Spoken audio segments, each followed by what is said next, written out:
It's a very human story. It seems very simple, but it's very intricate.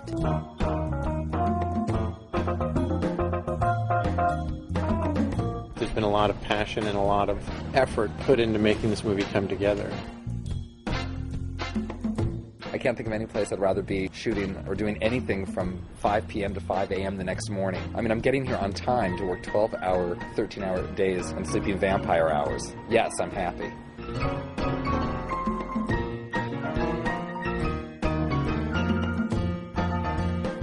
There's a smorgasbord of stuff that happens. There's a wonderful cast, very open. There weren't any egos and there weren't any clashes. There were just a bunch of people determined to make this movie work, and I think we did.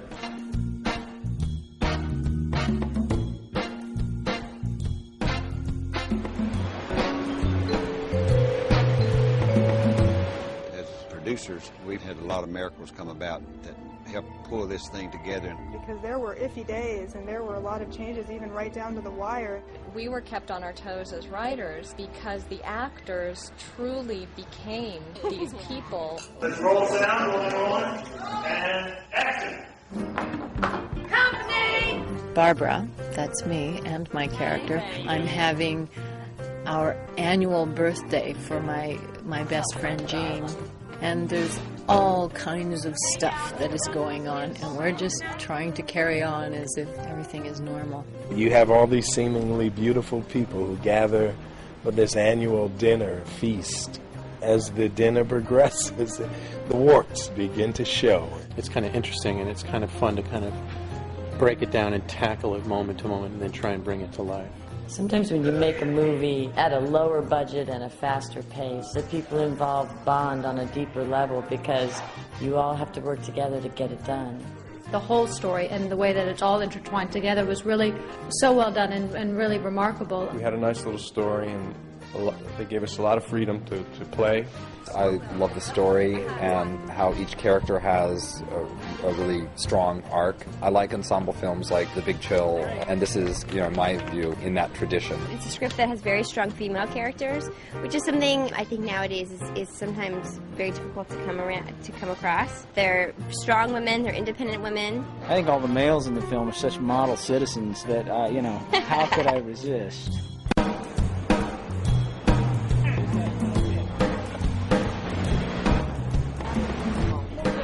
Kicking ass.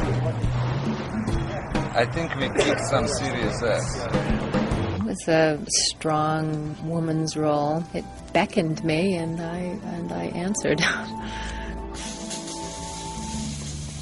My character recently had a mastectomy and is very much in denial about it. And this is the first time that she's socialized since she's gone through her ordeal. And she's not facing things very well. Even though she is in front of the man that she's afraid of losing, even though she's in front of the people that are her friends, she actually faces her fears and I think does something that is tremendously brave in facing herself. Just in the course of this one night, she has quite a journey in some ways because she's kind of taken the blinders off her eyes. You just have to accept that there are things about the other person you're never going to understand, and you shouldn't even try. What are you saying to her?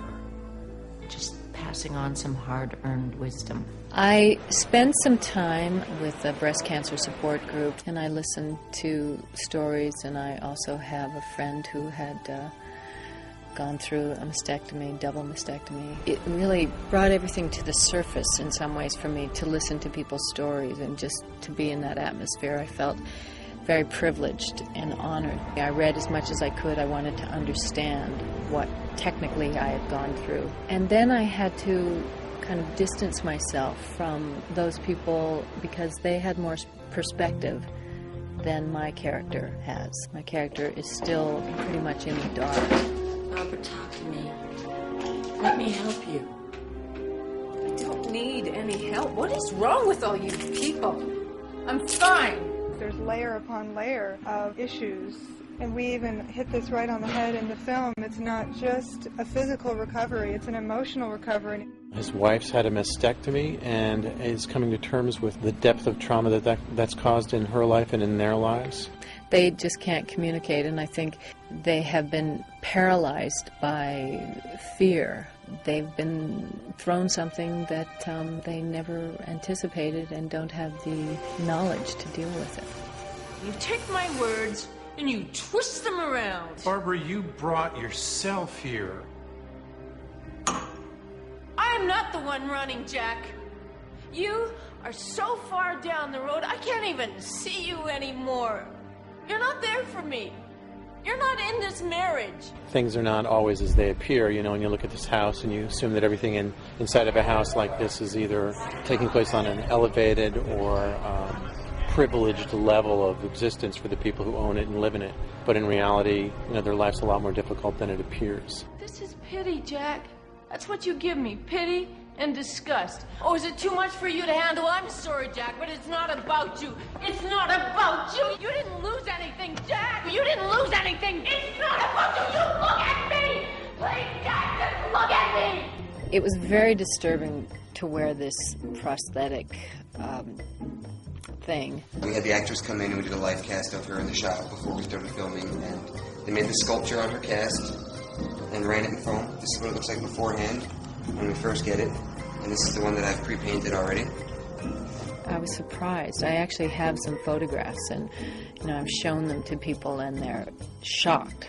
It's about a bunch of people that are in crisis one way or the other in their lives, and the story is about that kind of coming to a head and then coming to a resolution. That's always very appealing to actors. I played the character of Jean. It was a really interesting lady. She comes from the kind of past that doesn't lend itself to a lot of faith in relationships. I was drawn to this film because it had some actors in it that I greatly admire, Barbara Williams and Michael O'Keefe. Sorry I'm late. There you are. Happy birthday. And it allowed me to play a character that's both funny and serious. You have got to let the people who love you help you. Tell me how. Tell me what you need. I don't know how. Jean is the warmth, Jean is the humor, Jean is the one that can see out of the corner of her eye exactly what's happening to everyone in every part of the room. What I like about Leo is his ability to allow things to just roll off his back. He's having fun. Leo enjoys life. He's a contractor by trade who practices astrology. Explain that cigar you have in the movie. I mean, you carry it around with you a lot. It's a bad habit, and every time I take it out and I have it in my hand, I'm reminded of the bad habits in my life. Jean was a bad habit. The whole time we were together, you were never available. Never.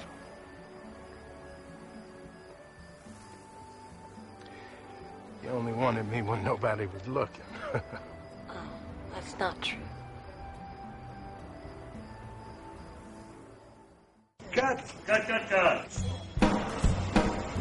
Let's go one more time. We're going to have this high look all right. Okay, we've already covered it. Yeah, ready? 78 Baker, take one marker. And action!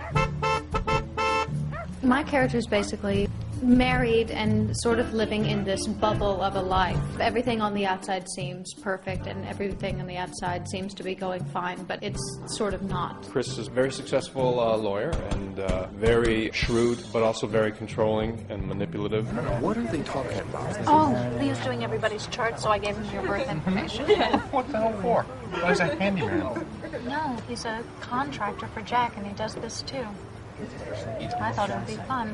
Did you give him my social security number too? Two people live a certain way for so long, and when confronted with a difficulty, all the facades sort of break away, and they're forced to deal with each other. You are so controlling, you are so manipulative, and yes, I have allowed you to be. But this has to stop. We have to stop. I want something real. There's nothing real here. Garrett,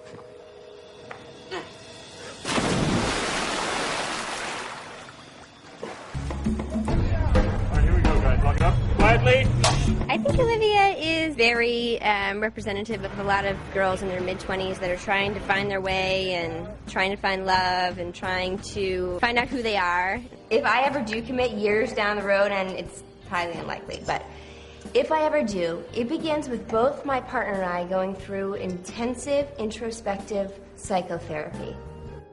But I think that there are some things that she's still trying to find out, especially in regards to relationships. So, who's the other hot redhead? Oh, that is Jimmy. That's Olivia's flavor of the month. Tasty? Downright tasty. Well, Jimmy, my character Jimmy, is a little unusual in the script. He's the only guy who's really got some fairly naked ulterior motives. Hi. Oh, hi, Barbara. And he's a bit of an operator. It's just a birthday kiss. You kissed her?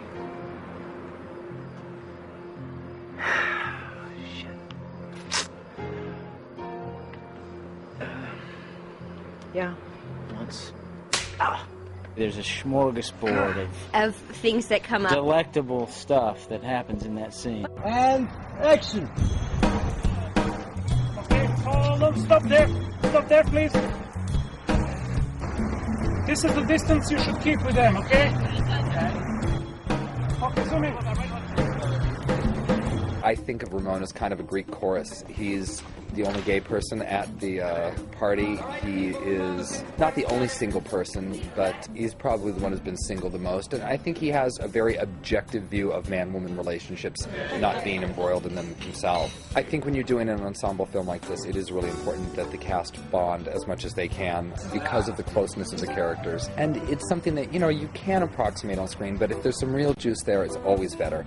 We had a rehearsal period about a week before we actually started shooting, where we sat around the table, we talked, we read the script, made suggestions, we got to know each other. By the time we hit our first day, we already had context with each other. There were already things we'd all found about each other that we loved. I think that definitely helps. Chris, come help me with the cake. Right now my favorite scene is a scene between my character, Ramon, and Stan Cahill's character, Chris. And you want to know what really bothers me? Yeah. Hold these. A man's position in this world has steadily lost its rightful rank. Take a look at a dying breed. I'm the last of the real men. Thanks, Muffin. Wash this out. Doing that scene with Stan was a great experience. The writers and producers gave us, you know, a certain amount of leeway to play with it, and we discovered new things in it, and it was definitely a wonderful experience. Next step, here we go. Action, action, action, cut. I think people will find a lot they can relate to. It's funny and it's kind of tragic too. The story is a sincere and complicated unraveling of people's lives. Unlike a lot of films out there, it's one that's driven purely by character and relationship, and I personally think those are the most satisfying films. So the entire movie as a whole, I think, has a lot to say and is done in a very entertaining way. It's chock full of a lot of terrific actors playing characters who are each in their own way struggling toward what we're all struggling for, which is some kind of peace and some kind of happiness.